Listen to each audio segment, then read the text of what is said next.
All right, let's talk about it. Group of 5 player development versus Power 5 player development. This is a discussion that I've had with people, and some people are moving from one level to another. Now, I know some of you are like, the Power 5's gone. It's no longer here because of the Pac-12. I understand that, but I am sharing this podcast from my experience when I was in the role, because I had experience at the Group of 5 level and the Power 5 level. Now, for you all that listen to this and you're like, Group of 5, Power 5, what is he talking about?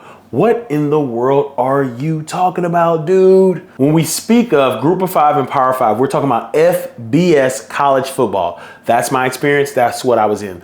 The Group of 5 consists of 5 conferences, and the Power 5 consists of 5 conferences. Group of 5 conferences. You have the American, you have CUSA, you have the MAC, Mountain West, and the Sun Belt. Power 5, you have ACC, Big 12, Big 10, Pac-12, which is now gone, and the SEC. And so that is what we're talking about. And so there is a big difference there in those conferences. The main difference between those two conferences are resources. That is the main difference, resources. And I'm able to speak about this because I spent 3 years at the Group of 5 level at the University of Houston when they were in the American, and I spent 3 years at the Power 5 level in the Big 12, with 2 years at Kansas and 1 year at Baylor. And so I'm excited to dive in this. I'm gonna share 5 differences I found in between the Group of 5 level and the Power 5 level. But before I start, I wanna tell you this. The one thing that didn't change no matter what level I was at is the impact that you can have on student athletes or athletes.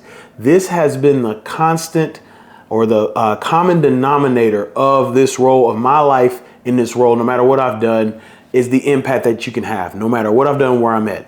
It does not matter. It doesn't matter if you're at the FBS level, Power 5, or Group of 5. It doesn't matter if you're the FCS level. It doesn't matter if you're Division 2, Division 3, JUCO, NAIA.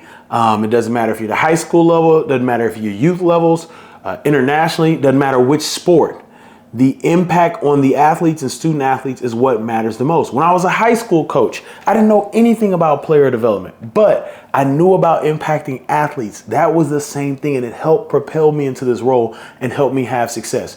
So if you're watching this and you have dreams and goals of making, I get it. I'm all for dreams and goals. You should have them. If you don't, start writing them down. But I just want to ensure to you that impact can happen no matter where you're at. Just dive into the lives of those athletes and create that generational impact. Speaking of impact happening at different levels, the Player Development Conference is coming up. Yes, the 2nd annual Player Development Conference, which is virtual this year. It will be in person next year. We will make that happen. It's coming up May 16th through the 18th. There's information in the show notes. We're less than 2 months away. I am so pumped for this conference. You will be able to listen to, interact with, network, and connect with people who are just influencing athletes in so many different ways and in so many different levels. And their stories will say what I just said. They've been doing it their whole entire lives. Now they are at great places in their careers. They've worked for it. But the thing that has never changed from them is their care for people and how they impact athletes. Once again, the Player Development Conference is coming May 16th through the 18th. It is virtual. All the information you need is in the show notes. Click that link and join the mailing list. Before we jump into these 5, one aspect of advice I want to give to you all that are listening, is if you have the opportunity, I tell people all the time, do not forsake working at the Group of 5 level, the FCS level, Division 2, Division 3 levels, NAIA, JUCO, whatever it may be. The Power 5 level, those big SEC conferences, the Big 10, the Power 4 now, ACC, Big 12, those are awesome. Even the pros are awesome as well. But you will learn so much as a professional. You will have responsibilities. You will get an advanced degree in problem solving, critical thinking, and creating solutions. So don't forsake the opportunities to work at universities. Yeah, shoot, like I said, have goals. I want you to have goals. But there is a great opportunity to build yourself as a professional at these Group of 5 levels. When I was at the University of Houston, there was so much that I learned that helped propel me for this role. When I was a high school coach, that's what really propelled me for the role, because I got to know how to do things. I work with people who started at the top, and that was their first job. And you could see when they came down the Group of 5, you could see that some people did not know how to work. They did not know how to make things happen. So you don't want to be that person. Don't forsake that.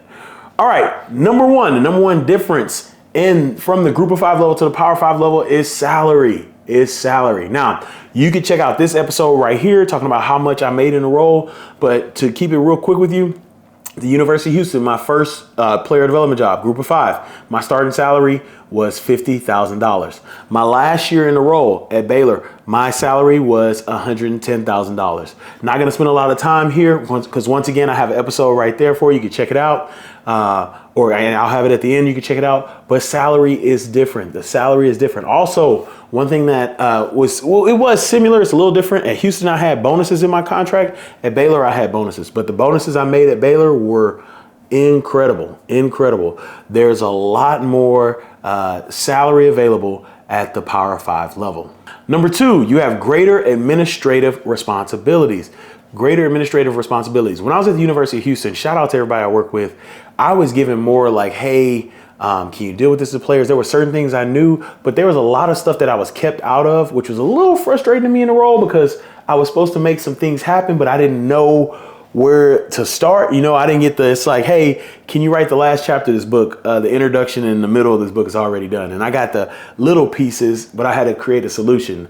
And so that was a little frustrating. But when I got to the University of Kansas, my first week, I was in meetings like with our AD, our sports supervisor. At Houston, I honestly didn't find out who our sports supervisor was till my 3rd year. Just kind of figuring that out. But at Kansas, week one, I'm in there with a sports supervisor. I'm getting a breakdown with players. This player issue, I'm here, or this player opportunity, I'm here. I'm in meetings. I'm meeting with the athletic director. I'm meeting with our SWA. I was really, really entrenched into our program and our players and able to create opportunities and create just incredible experiences for our student athletes. I was able to give my thought process on this. So, at Kansas, we had something with for some reason, we just had this problem with parking and towing our athletes in front of our building. And our athletes were in a sense targeted. And I had opportunity to discuss this not only with my athletic director, but to go to campus and fight for our athletes. And so I was given a lot of administrative responsibility. Kansas, I tell people all the time, I'm so thankful for my time at University of Houston, my alma mater. Go Cougs, #1 seed in the tournament. Let's go. But Kansas really opened up my wings in this role. They really let me go. I mean, there was even one opportunity with our athletic director, the boss, where me and him are at a practice engaging on what's the best steps for this player post suspension. How do we do this? What's the best way? How do we create this programming? How do we walk with this athlete through something? I mean, there were opportunities when we had programming where I was talking directly to people who could provide value to the programming. And it wasn't me going through this person or that person. That was different because at Houston, I had to go through different channels. And you all know that if you go through channels like playing popcorn, y'all remember that in elementary?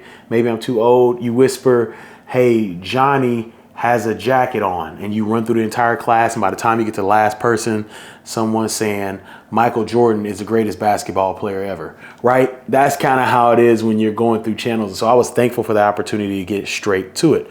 Now, this followed me at Baylor when I became assistant athletic director of player development.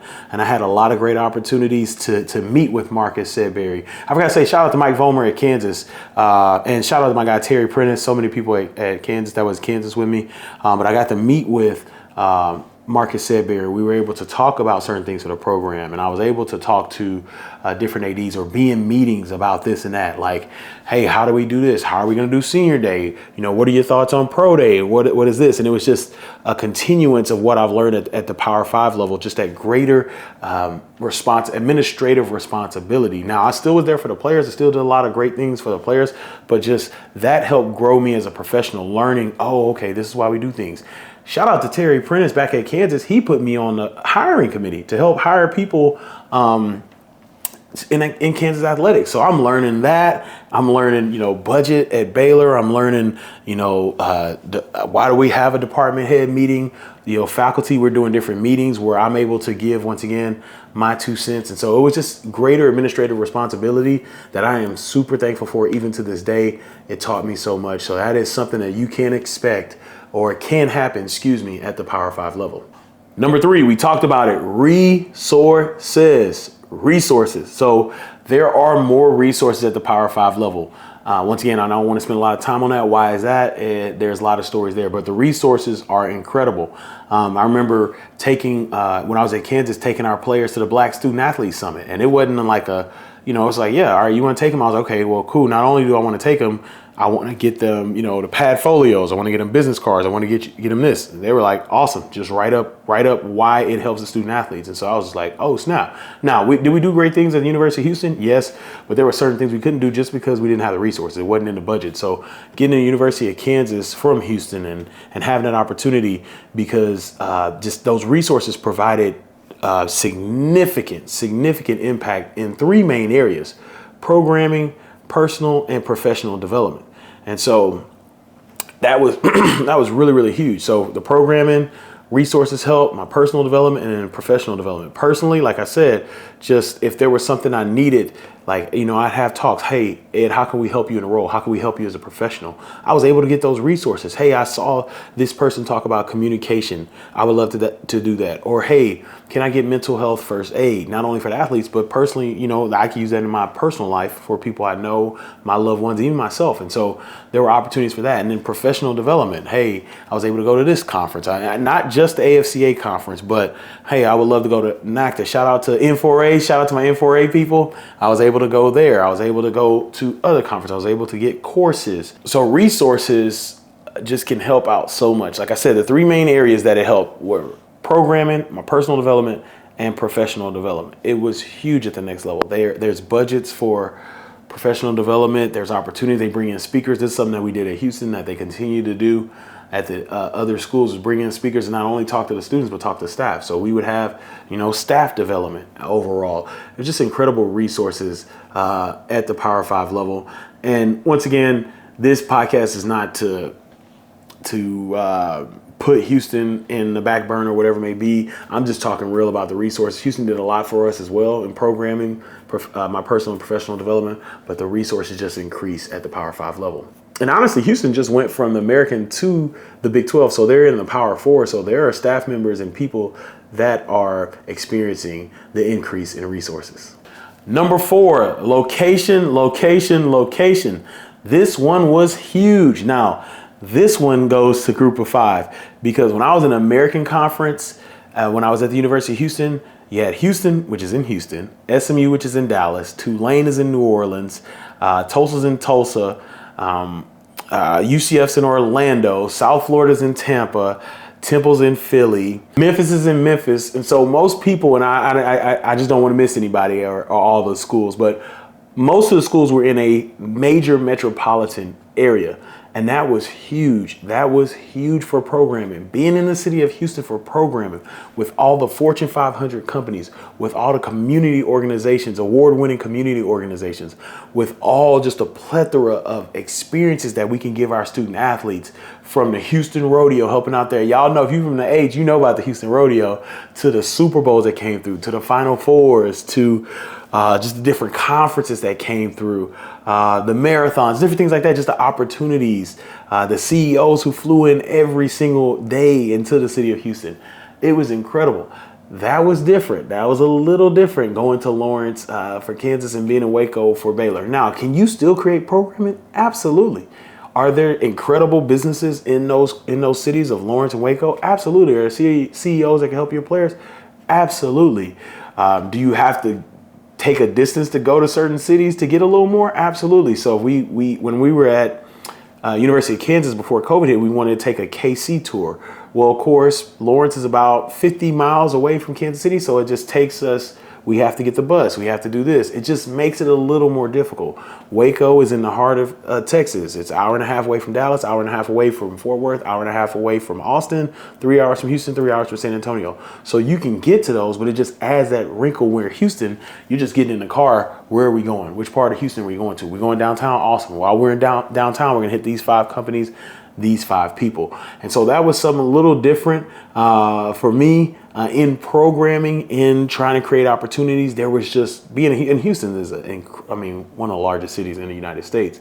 And so you just go from this massive, like, you're looking at all the programming you can do, you're looking at all the organization, all the connections you have, to it just dwindling down a little bit in my experience. That does not mean that all group of 5 schools are in major metropolitan areas, and that doesn't mean that there aren't any Power 5 schools or Power 4 schools in areas where there's major cities. But from my experience in my career, that was evident. And then lastly, the logo. It is what it is. The logo, that's another one of those major differences from the group of 5 to the Power 5. When I left the University of Houston and, put on LinkedIn, I was going to University of Kansas, my LinkedIn went crazy. I think I had like 100 and some connections. That post got like 10,000 likes. Man, I had all these people talking about rock chalk, all this. And it was great for me, but I was sitting there thinking like, hey, I'm the same person who's gonna bring the same program I did at Houston to Kansas, right? And it was incredible to see, but it is what it is. The logo, when I went from Kansas to Baylor, same thing happened. You get all these connections, you get all these people, sick 'em and different things. And so it was interesting for me because at first I was like, man, I'm Ed Jones. Who? Ed Jones, 281-330-8004. Hit Ed Jones up on the low. Some of y'all know that. But anyway, I was thinking I'm still the same Ed Jones from Mo City. You know what I'm saying? I would do the Genuine dance, same OG, but I was thinking like, hey, what made a difference? But eventually I got out of that mindset because I was like, yo, look at these, look at who just, oh, this is a CEO of a company who graduated from the University of Kansas. Oh, snap. Oh, this is so-and-so that works in the NFL oh, wow, this is. And so I was like, cool. Now I went from like, oh man, y'all ain't know me. Y'all wasn't rocking with your boy. And I wasn't on that type of energy, but I was more like, hey, I'm the same dude, to like, hey, it is what it is. Let's rock. And that logo, man, it created so many open doors. And so I took advantage of it. I had like 1 or 2 days. I was like, man, I'm the same person. And I was like, look, I started looking at people like, hey, let's do this, because this is for the athletes. And so prepare for the logo. When you go from the group of 5 or you go from FCS, D2, D3 to a bigger logo, it opens up doors. Are people attached to you because of the logo? It's part of it, right? But you have to take advantage. You have to be strategic with those doors that do open, because there are some doors that open that are incredible, and they can create so much for your athletes and even for you personally when you move on. Hey, I'm back in Kansas City and I am still connected to a lot of people who knew when I was in a role at Kansas, and it is helping me out big time, if you know what I mean. And so make sure that, that logo is going to change. Your life's going to change. Everybody, it is what it is. That logo, once it's gone, it is what it is. Similar where I'm at right now. I got that Beyond the Field logo. Hey, check me out. But, sometimes people are like, hey, why are you not in a role? If I put, let's say I put Alabama, whatever, on this chest or whatever, this podcast will probably get 400, 500, 600,000 views, but it's all good. So just be prepared for the logo change and take advantage of the door opening for the resources for your athletes. So if you want something to supplement these podcasts that you're listening to, you heard about this, you want to supplement to this, please subscribe to the Player Development Newsletter. It is in the show notes there. Click the link, subscribe. Thank you to all of you who are already Player Development newsletteries. Thank you all who have subscribed, who read daily or weekly, So thankful for you. Also, if you don't know, I share some of my programming tips in my Friday photos. Once again, that comes through the Player Development Newsletter. Like and subscribe this podcast if it's helped you in any way. All right, it's time for the Player Development Tip of the Week. I got this tip.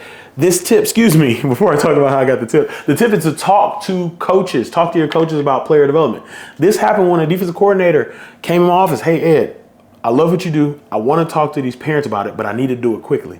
So this is what I did. My 3 pillars of Beyond the Field are personal wellness, community impact, and career development. I said, Coach, tell them we'll take care of their son, that their son will take care of the community, and we will take care of their son once their career is over. So you want to talk to these coaches. They need a recruiting pitch. A lot of them respect what you do, but you need to talk to them. You need to make it as plain as can be, as concise as possible for your coaches. But that's my tip of the week. Talk to your coaches about player development. They come in your office, they sit down. Hey, coach, what do you think about this program? Hey, coach, I want to tell you about so-and-so. He's doing a great job in the community. This actually happened when I was at the University of Houston. We had a receiver who had came in and he wasn't having great 7-on-7s, great stuff. Transitioning out of high school was a little different for him. And I remember going to talk to his position coach and saying, hey, coach, He has more community service hours than your entire position group since he's been here, and he's been here 2 months. And so the coach was able to share that with the group, the young man's confidence group, but then the receiver group also did more in the community. So talking to coach about player development could be very beneficial for you. You can help them in recruiting. You can help them every day, keeping the morale in their room. And then you can help some of them. Someone want to be head coaches, and they're going to be asked about player development. So talk to your coaches about player development.